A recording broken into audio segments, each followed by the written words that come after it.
Hello students, welcome in chemistry class. आज इस class में हम डिस्कस करेंगे फजन्स रूल।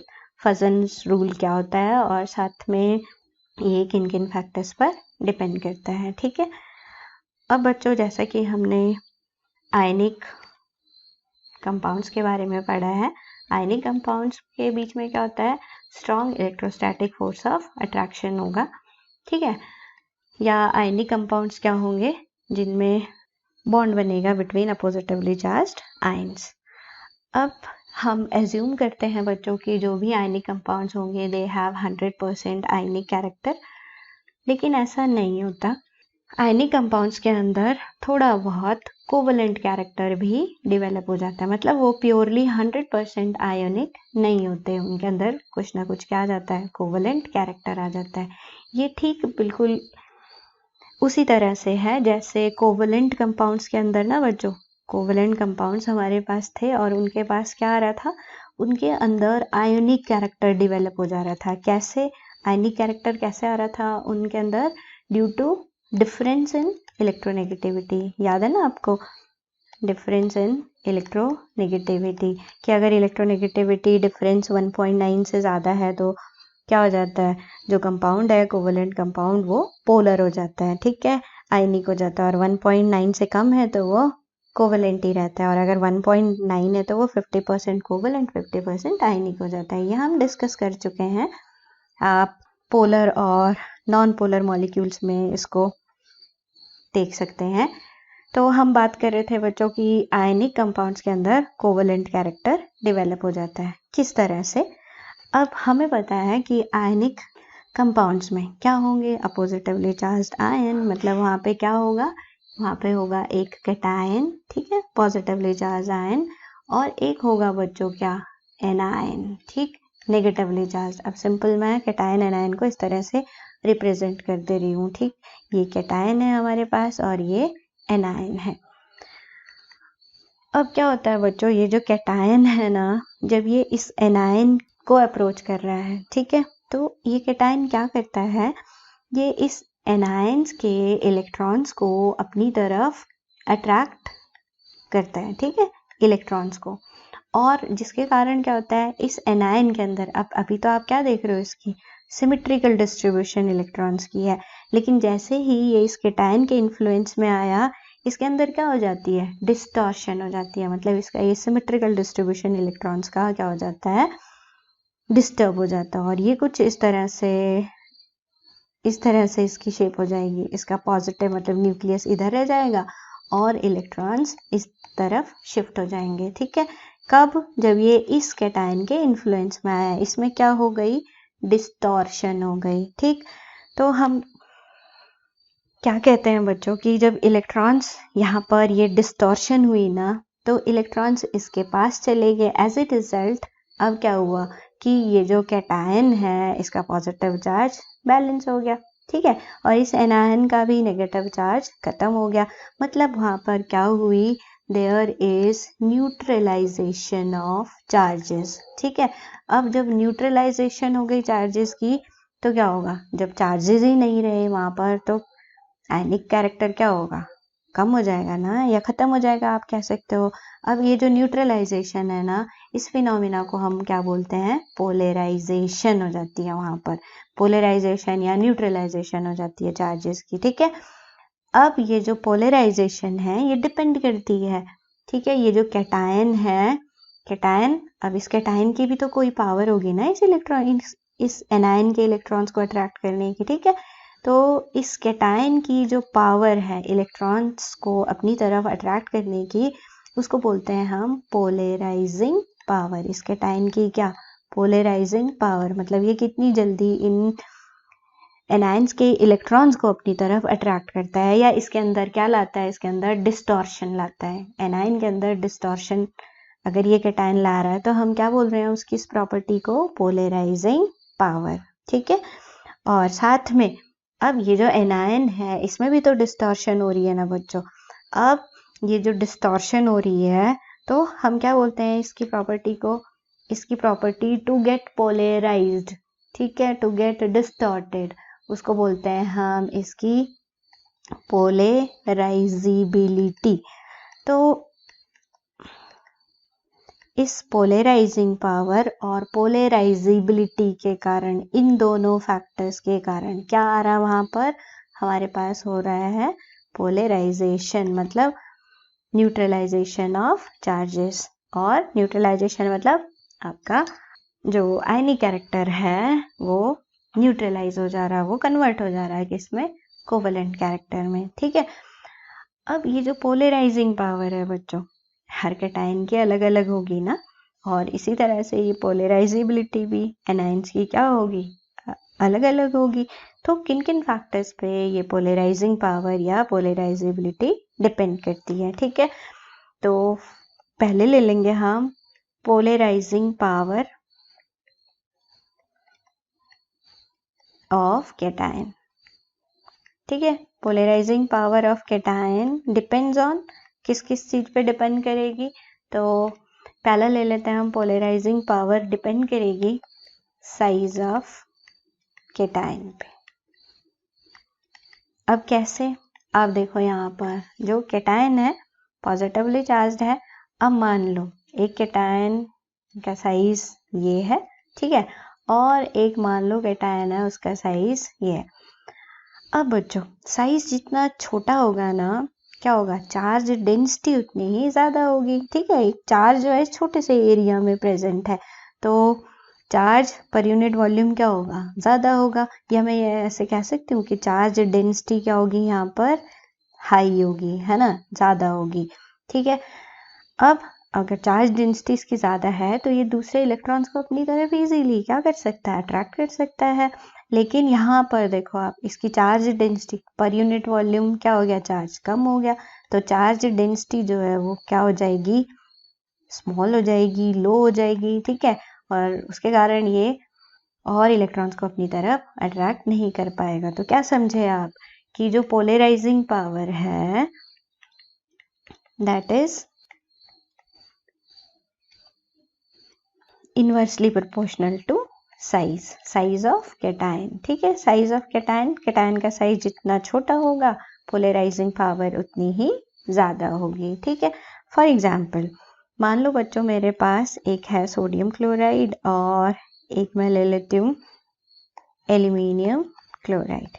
ठीक, अब क्या होगा, यहाँ पे सोडियम क्लोराइड में Na पॉजिटिव है और एल्यूमिनियम क्लोराइड में Al3 पॉजिटिव है। अब क्या होगा, आपको पता है ये जो Na पॉजिटिव, इसका साइज क्या होता है, बड़ा होता है as compare to Al3 positive. तो Al3 पॉजिटिव की पोलराइजिंग पावर क्या होगी, ज्यादा होगी देन Na पॉजिटिव। ठीक, समझ गए आप। फिर हम दूसरा, पोलराइजिंग पावर डिपेंड करती है charge on cation.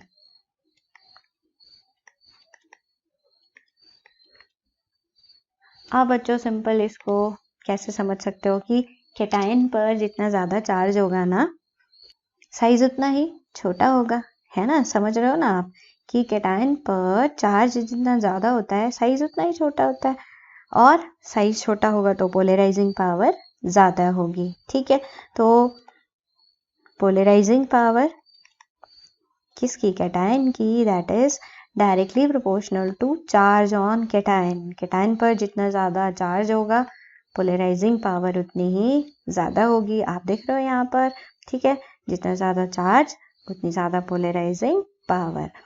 Third important factor, ये बच्चों बहुत अच्छी तरह से आपने याद रखना है, इलेक्ट्रॉनिक कॉन्फ़िगरेशन। अब कई बार क्या होता है, हमारे पास कुछ आयन्स ऐसे आ जाते हैं ना बच्चों जिनका साइज सेम है और चार्ज डेंसिटी भी मान लो उनके ऊपर सेम है, तो हम कैसे पता लगाएंगे कि किसकी पोलराइजिंग पावर ज़्यादा है। ठीक है, तो जनरली जिन कैटायंस में सीडो नोबल गैस कॉन्फ़िगरेशन होता है, सीडो नोबल गैस कॉन्फ़िगरेशन। अब आप कहोगे ये सीडो नोबल गैस कॉन्फ़िगरेशन क्या होता है। सीडो नोबल गैस कॉन्फ़िगरेशन का मतलब है बच्चों कि जो हमारे पास आउटर मोस्ट शेल है ना, उसमें 18 इलेक्ट्रॉन्स अगर प्रेजेंट है, कैसे, NH2 N P6 and D10 हो गए ना, टोटल 18 इलेक्ट्रॉन्स। अगर 18 इलेक्ट्रॉन्स वैलेंस शेल में प्रेजेंट हैं तो हम कंसिडर करते हैं कॉन्फ़िगरेशन कैसा है, सीडो नोबल गैस कॉन्फ़िगरेशन है। और अगर किसी के पास सीडो नोबल गैस कॉन्फ़िगरेशन है तो उनकी पोलराइजिंग पावर क्या होगी, हाई होगी। ठीक है, फॉर एग्जाम्पल मान लो हम सीडो नोबल गैस कॉन्फ़िगरेशन, आप इस एग्जाम्पल से समझ सकते हैं बच्चों। मान लो हमारे पास Cu1 पॉजिटिव है, ठीक है। अब इसका कॉन्फ़िगरेशन क्या होगा, आपको पता है, आर्गन और साथ में आ जाएगा हमारे पास 3D10 4s 1 होता है ना, तो एक इलेक्ट्रॉन निकल गया तो 4s 0। अब यहाँ पे आर्गन में 3s2 3p6 और ये 3d10, मतलब कितने हो गए, 18 इलेक्ट्रॉन्स हो गए ना। आप इसका कॉन्फ़िगरेशन आप देखो, पूरा कॉन्फ़िगरेशन लिख के बता देती हूँ मैं।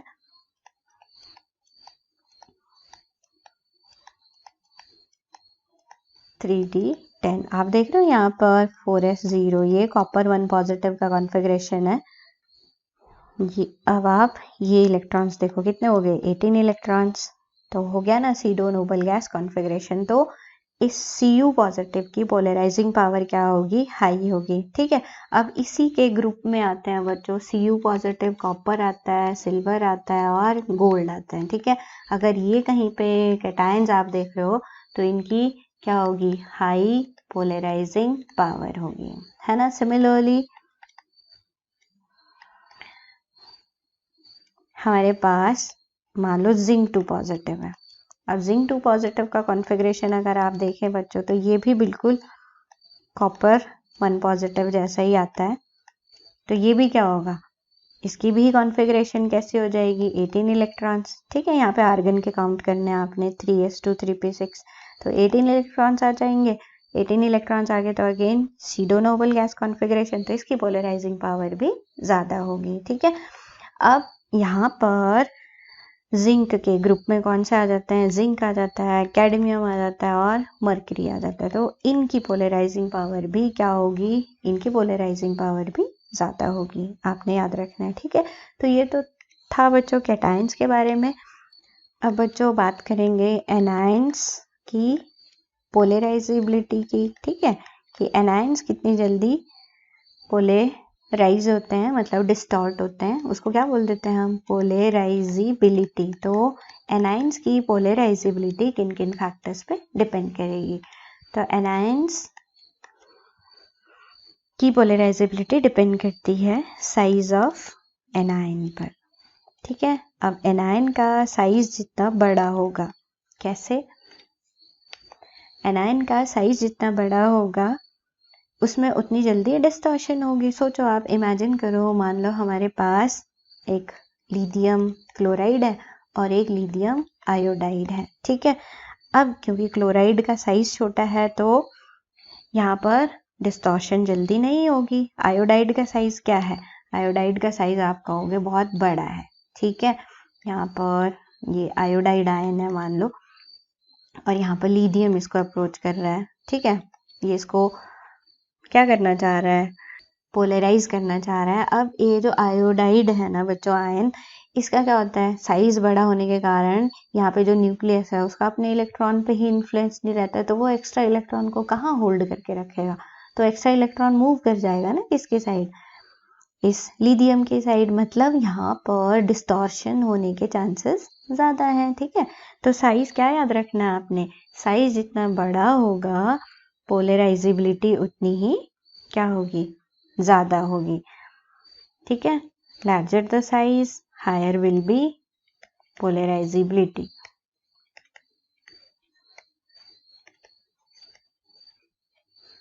Higher will be polarisability.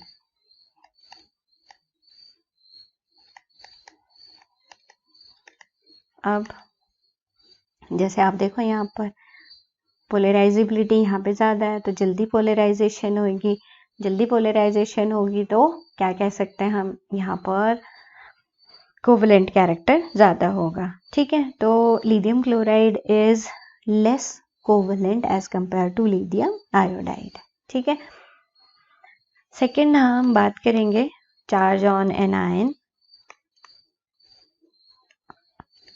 अब बच्चों अगेन यहाँ पर भी आपको क्या याद रखना है कि एनायन पर जितना ज़्यादा चार्ज होगा साइज उसका उतना ही क्या हो जाएगा, बड़ा हो जाएगा। और साइज बड़ा होगा तो उसमें डिस्टॉर्शन के चांसेस उतने ही ज़्यादा होंगे, ठीक है, और उसकी पोलराइजेबिलिटी उतनी ही ज़्यादा होगी। तो आपने सिंपल याद रखना है कि लार्जर द साइज, ठीक है, higher will be chances of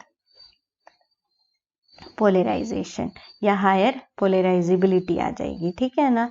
आप समझ गए इसे। तो इस तरह से आपके पास पोलराइजेशन डिपेंड करती है कैटायन और एनायन पर। अब ये जो कोवेलेंट कैरेक्टर आयनिक कंपाउंड्स के अंदर डेवलप हो गया ना बच्चों, तो इसकी हेल्प से हम क्या क्या बता सकते हैं, हम बता सकते हैं मेल्टिंग पॉइंट के बारे में, ठीक है, कि सॉलिड्स का मेल्टिंग पॉइंट अगर आपसे पूछ लिया किसका कम होगा किसका ज़्यादा होगा तो आप इजीली प्रेडिक्ट कर सकते हैं, ठीक है। जहाँ पर कोवेलेंट कैरेक्टर ज़्यादा आ जाएगा वहाँ पे मेल्टिंग पॉइंट क्या हो जाएगा, कम हो जाएगा, ठीक है। या मान लो आपको लिथियम क्लोराइड और लिथियम आयोडाइड में पूछा कि किसका मेल्टिंग पॉइंट ज़्यादा है, तो आपने देखा कि ये क्या है, ये कोवेलेंट कैरेक्टर यहाँ पे डेवलप हो गया, ठीक है। तो मेल्टिंग पॉइंट जो है इस लिथियम क्लोराइड का ज़्यादा होगा देन लिथियम आयोडाइड। सिमिलरली आप जो है एंथैल्पी ऑफ वेपोराइजेशन भी यहाँ से चेक कर सकते हैं, ठीक है।